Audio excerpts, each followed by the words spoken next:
ebe kubaho na accident ninga mbiri mu mukonimu kwa ibintu bitwe tubera rikirira mutara mutijya ngo ishayo natsakure tsunami abo kuba isasiri ya isma isasi ya Kano Charsi isasi ya Muhindi isasi ya security guard ni isasi ya security guard ndiri rizoba na accident magani ngaza kuishi isi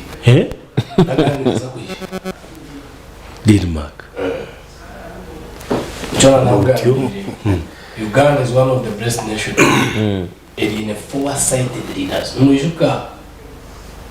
amezo machimu nunga nyuma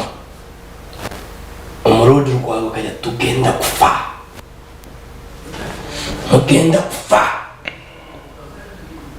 bese jeno yagurwa kandi yabagamba ati tuza kwerekera hati Mr. Paul ntwetaga kumanya ekirimu n'ikirete ibiniki enshonge muri leta issues zezo mu ihanga neta ndicyamutwe kandi ngo n'umunyagora akacufuma ngo kinyashanje journal kirwangahi kigamutwe. We have failed systems, but whereas we are looking at them nkeze failing jire hinabuze muni ziyamba kugenda mu misho ihangere turumu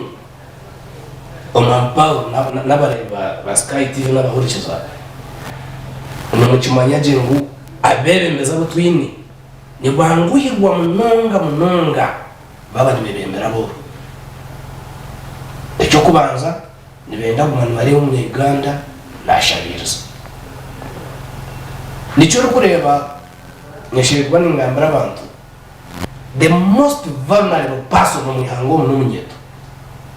konko munyeto no yashirwa n'abari productive to any developing nation nibo batabashomere konga no bari vulnerable umuhango mu Paul n'abahurikiza nango turiyango kimanyangu haro n'umuntu umwe wo kushanga na mishara y'abantu bukaka niwo muntu ndijo orisha kabaganda tembe motejizireta but remember nyoje wo mwishomero umuzira guze kibaje cyagesta cyabo enshonge ya resena ntoro mwishomero no kujya mu productive to the nation nje kinagita yihangari yanje but in the end you are vulnerable, right? You are oppressed. What do you expect? Munteketoni wihanganiza komanga nico tuyene bagambara ati twaba turiyantu gamba n'abahurikiza n'abarebe teka Uganda emyaka ikumumisho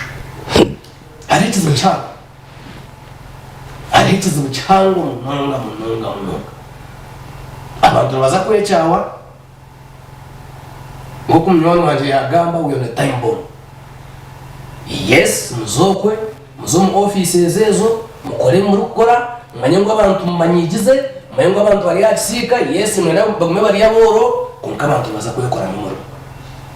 kandi umuro ngo gutandika gutumanye kashuze ngo ikindi niki hati wono teka cyangwa umuntu yaza kweha yakajatereka ntere minister mukamanda masasi nababiri press for how long nabana hura cyamutuma so abantu baza kuba press muza kubanyigiriza muza kubakora barako ebu kwenda kubakora kongo ubwire bwawo bwahika yabashaka you can fool people for some time but not forever. Okay, yes, futura cyamke ebuzo tikine bingi oba real ndurebo kwerekera